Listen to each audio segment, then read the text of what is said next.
नमस्कार, मी श्वेता परत एकदा तुमचं मनापासून स्वागत करते. तर चला मग माझी पायरीनुसार देवाची मांडणी बघूया. आणि पुन्हा पूर्ण देवघर क्लीन करायचं आहे आणि डीप क्लिनिंग करायची आहे. तर तेच तुम्हाला मी माझ्या आजच्या व्हिडिओतून शेअर करणार आहे. चला मग. तर देवघर स्वच्छ करण्या अगोदर सगळ्यात अगोदर म्हटलं खाली जी काही फरची आहे ती पहिलं पूर्ण टाईल्स स्वच्छ करून घेते. आता कितीही नाही म्हटलं तरी ना आपले कुंकूंचे डाग पडतात. आपण अगरबत्ती लावतो, धूप अगरबत्ती लावतो, मग ते सगळं ना खाली पडतं. त्याचं धूपचं कसं आहे, गुल जरी खाली पडला तरी त्याचे डाग लागतात.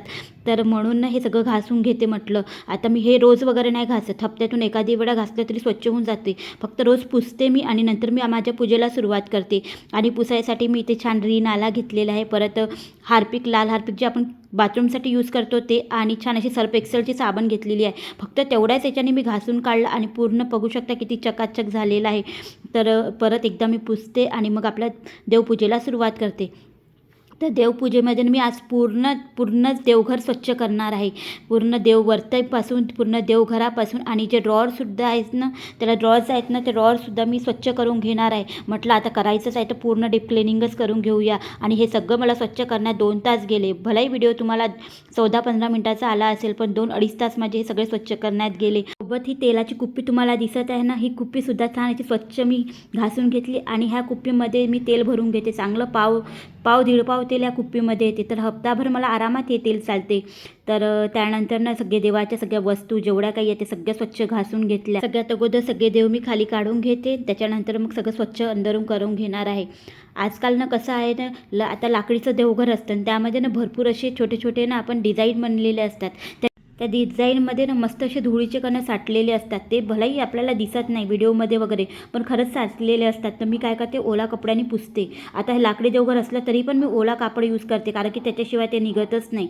म्हणून सगळं ओल्या कपड्याने मी पुसून घ्यायचं. जर तुम्हाला वाटलं तर त्याच्यानंतर परत तुम्ही कोरडा कपडा पण लावू शकता. आता दिवा लावायला थोडासा वेळ आहे म्हणून मी मस्त फुल स्पीडवर फॅन लावलेला आहे. आणि हे तुम्ही बघू शकता पायऱ्या. देवघर मी इथून घेतलेलं होतं, पण ह्या पायऱ्या मी नागपूरवरून करून आणल्या होत्या. असं मी मस्त देवघराची माप घेतला होता आणि तिकडे नेऊन मग त्यांना मी पायऱ्या करून मागितल्या होत्या. आणि इतक्या छान पायऱ्या एकदम फिट आलेल्या आहेत. मी तिकडून बाहेरून करून आणल्या तरी देवघर नसतानाही. आता त्या पायऱ्या स्वच्छ असं पुसून घेतल्या आणि सगळीकडून इकडून तिकडून सगळीकडून छान असं पुसून घेणार आहे. आता ह्या देवघराला कमीत कमी ना 4-5 वर्ष झाले आहेत माझ्याजवळ आहेत. आणि सागवणचं आहे. मी इथून विकत घेतलं तर तेव्हा त्यांनी सांगितलं होतं की सागवणच आहे म्हणून. थोडंसं महाग आलं होतं मला त्या टायमिंगला देवघर, पण खरंच छान आहे. मला या देवघरात माझा एकही किडा नाही राहत, का एकही किडा कुटकुर काहीही राहत नाही. मी एकदम, आपण जसं साफसफाई करतो ना, तर आपलं देवघर तसंच स्वच्छ पण राहते. फक्त एवढंच आहे की आपल्याला साफ करत राहावं लागते. आता सगळे ड्रॉवर्स पण मी काढून घेतले आणि ड्रॉवरच्या अंदरसुद्धा धूळ बसलेला होता. तर मग हे सगळं काढून मग ते पण पुसून घेणार आहे. आणि आज मस्त अशी ऊन निघलेली आहे बाहेर. तर म्हटलं आता हे ड्रॉवर वगैरे पुसून घेते आणि थोड्या वेळ उन्हामध्ये ठेवून देते. आणि मी तर तुम्हाला सांगितलंच फुल स्पीडवर फॅन आहे. आता थोडासा दिवा लावायला वेळ आहे म्हणून. चला आता हे सगळे ड्रॉवर पुसल्यानंतर उन्हामध्ये टाकून घेते. आणि भरपूर दिवसांनी आज ऊन निघली होती, तर म्हटलं चला उन्हाचा लाभ घेऊनच घेऊया. आणि कपडे पण भरपूर असे मी आज धुतलेले आहेत आणि सगळे गच्चीवर वाढत आहे. आता कापड टाकण्या अगोदर मी न्यूजपेपर टाकायला मी कधीच विसरत नाही. एवढे दिवस झाले मी पूजा करते पण न्यूजपेपर खाली टाकते. कसं आहे ना, कधी कधी मुलांच्या हाताने तेलातसुद्धा सांडून जातं. आपल्या दिव्यातलं तेल वगैरे सांडायची शक्यता राहते. कधी कधी आपल्याच हाताने हात धक्का लागतो तर तेल सांडते. तर म्हणून आपल्या जरी खाली कपडा असतो, पण न्यूजपेपर जरी असला तरी मग आपल्या खालच्या देवघराला काहीही होत नाही. म्हणून मी एक न्यूजपेपर टाकते आणि त्याच्यावर मग आता ही पायरी ठेवलेली आहे. आणि त्याच्यावर मग मी अशा प्रकारचे जे काही आपले कापड वगैरे आहे ते टाकून घेतलेले आहेत. वरती लाल कापड आणि खाली पण एक डिझाईनचं घालून घेतलेलं आहे. आणि समोरसुद्धा मी दिवा जिथे लावते तिथेसुद्धा न्यूजपेपर ठेवलेला आहे. आणि सगळ्यात अगोदर पूजा करण्याच्या अगोदर आपल्याला सगळ्यात अगोदर दिवा लावायचा आहे. पहिले दिवा लावायचा आणि मगच पूजेला सुरुवात करायची. मी तर तसंच करते. तर आता इथे ड्रॉवर पण आपले वाढून गेले, थोडे उन्हामध्ये ठेवले होते. तर आता इकडच्या ड्रॉवरमध्ये मी पूर्ण जेवढे काही मी रोज जे वाचते, मला गरज पडते. आता रोज सगळे पुस्तक वाचणं शक्य नाही, पॉसिबल नाही आहे. पण आता चतुर्थीची पोथी आहेत, स्वामीचं सारामृत आहे, गुरुचरित्राचा 14वा 18वा अध्याय, गणपती अथर्वशीर्ष, अजून गजानन बावन्नी, हे छोट्या छोट्या जेवढ्या काही पुस्तक वगैरे आहेत ना ते मी या ड्रॉवरला ठेवलेले आहेत. आणि मोठे ना माझ्याकडे पारायण वगैरे आहेत. आता गुरुचरित्राचं पारायणची पोथी आहे, परत शिवलीलामृत, अजून शिवमहापुराण, एवढ्या ज्या मोठ्या मोठ्या पोथी आहेत ना, हे सगळ्या मी एका बॉक्समध्ये ठेवलेलं आहे व्यवस्थित. त्याला पण कधी कधी म्हणजे तिथून काढता येते म्हणा. आता माझ्या बाजूलाच आरमारी पण आहे देवघराच्या बाजूला, सगळे तिथे ठेवलेले आहेत. त्यानंतर हे एकाच प्रकारचे छान असे मी डबे विकत आणले. थोडेसे पैसे गेले तरी चालेल, पण हे काहीच महाग नाही. फक्त 50 रुपयात मला 5-6 डबे मिळाले आणि ह्या डब्यामध्ये मी सगळं भरून घेतलेलं आहे. आता कसं आहे ना, आपण कुठेही बाहेर जातो आणि बाहेर गेल्यानंतर ना आपण कुंकू हळद सगळं घेऊन येतो, पण ते पॉकेटचे पॉकेट तसेच पडले राहतात. तर असे मोठे डबे जर आपण घेतले आणि सगळे एकत्र करत गेलं आणि मग परत आपल्याला वारंवार उठायची गरजही पडत नाही. कधी कधी आपण दुसरीकडेही ठेवून देतो, पण कसं आहे मी सगळे एकाच जागी इथे व्यवस्थित लावून घेतलेलं आहे.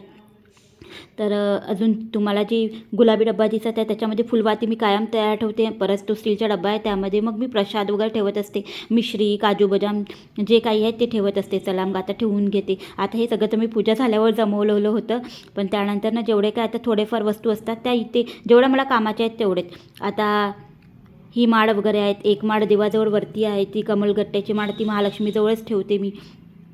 अशा प्रकारे मी सामान आपलं जमवून घेतलं. चला मग आता पूजेला सुरुवात करूया.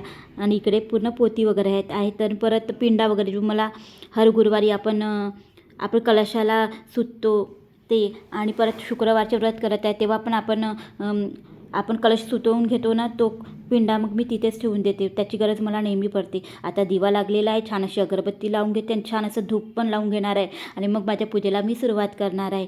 तर चला मग आता माझ्या पूजेला मांडणीला मी सुरुवात करते. तर सगळ्यात अगोदर कलशापासूनच सुरुवात करते. हा माझा मंगल कलश आहे, जो माझ्या रोजच्या देवघरात रोज असतो. तर याचं जे काही पाणी आहे ते पाणी मी मंगळवारी बदलवते किंवा गुरुवारी बदलवत असते. तर मंगळवारचा माझा उपास असतो म्हणून मी मंगळवारी पण कधी कधी बदलवून घेते. आणि ही महाकालीची फोटो आहेत, त्याच्यात समोर आमची कुलदेवीची फोटो आहेत आणि हे लक्ष्मीनारायण. आणि माझी ना खूप इच्छा होती, तुम्हाला सांगते, जेव्हा देवघर वगैरे आलेलं होतं तेव्हा, की माझ्या घरात लक्ष्मीनारायण सोबत असावं. जसं लक्ष्मीनारायणचंच प्रेम आहे तसंच आमच्यातही राहावं म्हणून मग मी खास विकत आणलेली होती तेव्हा. आता नंतरचे जे काही लक्ष्मीनारायण आहे ना पितळाचे, ते मी नंतर विकत घेतले होते, पण सगळ्यात अगोदर ही फोटो मी घरी आणली होती. तर या फोटोमध्ये ना माता लक्ष्मीनं श्रीहरीचे पाय दाबत आहेत. तर अशी ती फोटो आहे. त्यांच्या बाजूला ना डोंगरगडची जी बमलेश्वरी आहे तिची पण फोटो मी तेव्हा डोंगरगडला गेली होती तेव्हा आणलेली होती. आता मी जास्त देव वगैरे नाही साठवत. आता आपण म्हणतो ना प्रत्येक देव तिथे जायचं तीर्थयात्रेत आणि प्रत्येक ठिकाणाहून मग देव घरी आणायचे, मग कसं आहे देवांची गर्दी होऊन जाते, मग तेवढा सेवा पण आपली त्यांच्याकडून घडली पाहिजे. म्हणून ना आता मी पूर्ण बंदच केलेलं आहे. मला जे आता आवश्यकता वाटते का हे देव माझ्या घरी नाही आहे तेव्हाच मी तेच देव घेऊन येते. आता ही अन्नपूर्णा माता आहे. खाली मी तांदूळ ठेवून घेतले, त्याच्यात हळद कुंकू आणि त्याच्यावर मग अन्नपूर्णा ठेवून घेतलेली आहे. त्यांच्याच बाजूला आणि महालक्ष्मी पण मी ठेवलेली आहे. जे दिवाळीत मी आणलेली महालक्ष्मी आहे ना, मी मूर्ती छोटीशीच आणते दिवाळीमध्ये. आता मोठी मूर्ती वगैरे नाही आणत, म्हणून छोटीशी मूर्ती आणते आणि चांगली आणते पक्की, जेणेकरून म्हणजे ती तुटता फुटता येणार नाही अशी. आता हे साईबाबा आहेत. साईबाबाच्या बाजूला मी जे 3 दिसत आहे ना 3 देव, त्याच्यामध्ये आहेत दादाजी धुनीवाले, अजून रविशंकर महाराज, अजून कोणी असे 3 जण आहेत. परत ही लक्ष्मीनारायण. तर ही मूर्ती आता पंचधातूची आहे की पितळाची आहे मला कळत नाही, पण ही ना मी एका दिवाळीमध्ये विकत आणली होती. मी दिवाळीचंच विकत घ्यायला गेली होती. खूप काही आपण सामान पाहतो ना खूप काहीचं, तेव्हा मी विकत घ्यायला गेली तर मला खूप आवडली होती. तर मग तेव्हा मी लक्ष्मीनारायण सोबत आणलेलं होतं आणि त्याच्यानंतर मग दिवाळीच्या दिवशी मग पूजा करून पंडितजीच्या हाताने मग त्याची स्थापना केलेली होती. तर ह्या मूर्तीची खासियतमध्ये ना श्रीहरीच्या वरती शेषनागसुद्धा आहेत. तर आता हे सगळ्यात समोर मी ठेवत असते गणपती बाप्पा आणि बाजूला शिवलिंग ठेवत असते. बाप्पा आणि शिवलिंग हे दोन्ही माझ्याकडे चांदीचे आहेत. ते मी सगळ्यात अगोदर हेच ते विकत घेतले होते आणि मग काही गावावरून आणले होते. तर चला मग आता शिवलिंगही ठेवून दिलेलं आहे आणि माझ्याकडे ना सिहोरचा रुद्राक्षसुद्धा आहे. मी सिहोरला मधात गेली होती तर त्या रुद्राक्षसुद्धा मी पूजेमध्येच ठेवलेल्या आहेत. फक्त पूजा वगैरे करते, घालत वगैरे नाही, कारण की त्याचे नियम भरपूर वेगळे असतात ना, म्हणून मी पूजेमध्येच ठेवलेले आहेत. तर हे माझे स्वामी. तर प्रत्येक देवांची जागा मी ठरवलेली आहे आणि रोज माझे देव त्याच जागेवर मी बरोबर ठेवत असते. आणि देव जर इकडे तिकडे झाले, कधी नव्याला वगैरे पूजा वगैरे करायला लावली तर ते मला वेगळंच वाटते. म्हणून आपल्या कसं आहे ना, प्रत्येकांकडेच त्यांच्या देवाची जागा ठरलेली असते आणि त्या जागेवर देव दिसले नाही तर मग वेगळंच वाटते. तर माझ्या स्वामींची ही जागा ठरलेली आहे आणि त्याच्यासमोर मी कृष्ण कन्हैया ठेवत असते. तर हा झुला मी भरपूर वर्ष झाले मी घेतलेला आहे. थोडासा कलर डाऊन झालेला आहे, पण आता कलर वगैरे करीन म्हटलं त्याला मी. आणि सोबतच ना किती छान असा हालत राहतो दिवसभर. आणि यामध्ये छोटासा माझा गोपाळ कृष्ण मी ठेवलेला आहे. तर बस अशा प्रकारे देवाची मांडणी केलेली आहे. देव जास्त नाही आहे माझ्याकडे, फार कमी देव आहे, तुम्ही बघू शकता. आणि त्याच्यानंतर मी सगळ्या देवांना चंदन वगैरे लावून घेते आणि देव जेवढे आहेत ना त्यांना मी शेंदूर वाहते आणि जेवढे देवी लोक आहेत त्यांना मग मी हळदी कुंकू वाहते. तर बस अशा प्रकारे आपली पूजा करून घेतलेली आहे. आणि फक्त स्वामींना मी फक्त चंदन लावते आणि फूल वगैरे वाहते, सोबत शमीपत्र म्हणा की बेलपत्र हे सगळं वाहते, कारण की स्वामीसुद्धा आपले महाराजच आहे आणि भोले बाबा पण तेच आहेत, कारण की त्रिमूर्ती अवतार ते आहेत. तर आणि मी माझ्या रोजच्या नैवेद्यामध्ये पाणी आणि साखर, गडी साखर रोज ठेवत असते. देवांची आंघोळ वगैरे घालताना जेवढे चालीसा मला मुखाग्र आहे तेवढे मी पूजा करता करताच म्हणून घेते. आता बरेचशा असं आपल्याला लन राहतातच, आपण सेवा रोजच्या रोज करतो ना, ते सगळं मग मुखपाठ होऊन जाते. तर मग बोलता बोलताच माझं सगळं होऊन जाते. मग जेवढं काही वाचायचं आहे मग ते नंतर मी, जेवढं मला पोथीतून वाचायचं आहे मग ते पूजा वगैरे झाल्यानंतर मग मी वाचते. तर चला आता श्रावण सोमवार सुरू आहे, तर रोज मी 5 तरी बेलपानं मी माझ्या देवाला वाहते. त्यानंतर आता फुलं, हे 2 फुलं तुम्हाला दिसत आहे ना स्वामींना वाहलेलं, अजून श्रीहरीला 1 फुल वाहणार आहे. हे दोन्ही फुलं ना आज घरच्या माझ्या कुंडीमध्ये निघले होते, तर ते पण मी स्वामींना वाहून दिलं आणि 1 श्रीहरीला वाहून दिलेलं आहे. आणि आता बाकीचे तर मग विकत आणलेले आहेत. त्यानंतर शमीपत्राचं झाडसुद्धा माझ्याकडे आहे, त्यामुळे 2-3 शमीपत्र तोडून आणते आणि रोजच्या पूजेमध्ये वाहते. कधी वाहते पण कधी विसरून पण जाते. आता अशा प्रकारे माझी पूजा झालेली आहे. तर माझी देवाची मांडणी तुम्हाला कशी वाटली नक्की सांगा. आणि हो, नवीन असाल तर चॅनलला नक्की सबस्क्राईब करा, पहिल्यांदा माझा व्हिडिओ तुम्ही बघत असाल तर. पिंडीच्या मागे ना मी आत्ताच गंगापूरला गेली होती, तर छोटीशी फोटो मी घेऊन आली होती दत्त महाराजांची, तर ती तिथे मागे ठेवलेली आहेत. आणि कलशाच्या मागे आहे ते तुळजाभवानीची फोटो ठेवलेली आहेत. तर अशा प्रकारे मी देवघराची मांडणी केलेली आहेत.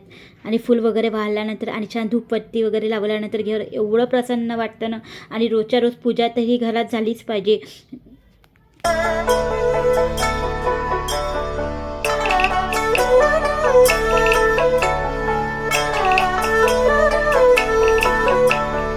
कधी लक्षात ठेवायचं, जर आपल्याला शिवलिंग कोणत्या दिशेने ठेवायचं, आपल्याला भरपूर जणांना असा प्रश्न असतो. पण असं म्हणतात की शिवलिंगचं जे जलाधारी आहे ते उत्तरेकडे असायला हवी, म्हणून मी उत्तरेकडेच त्याचं हे केलेलं आहे. आणि माझ्या शिवलिंगवर नागोबासुद्धा आहे आणि शिवलिंग एकदम छोटासा आहे आणि चांदीचा शिवलिंग आहे.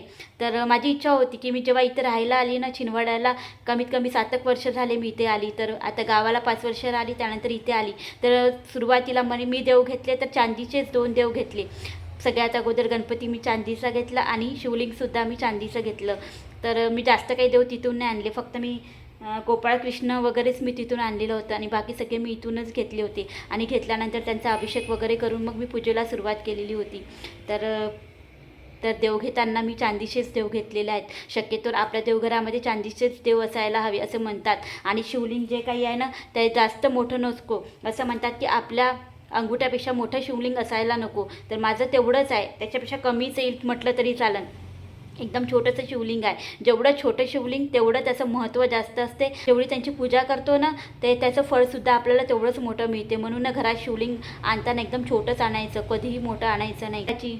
तर अशा पायरीनुसार देवघराची मांडणी मी तुम्हाला शेअर केली. आणि माझ्याकडे जास्त देव वगैरे नाही आहे आणि थोडेसेच देव आहे आणि मी देव कसे सुटसुटीत ठेवलेले आहे, तर हेच तुम्हाला माझ्या आजच्या व्हिडिओतून मी शेअर केलं. तर माझा आजचा व्हिडिओ तुम्हाला कसा वाटला आणि माझी देवघर मांडणी कशी वाटली. प्रत्येक देवाला एक वेगळं आसन दिलेलं आहे आणि ते जर माझं काही चुकीचं असेल आणि मी काही चुकीच्या दिशेने कोणते देव ठेवले असेल ते सुद्धा मला नक्की सांगा.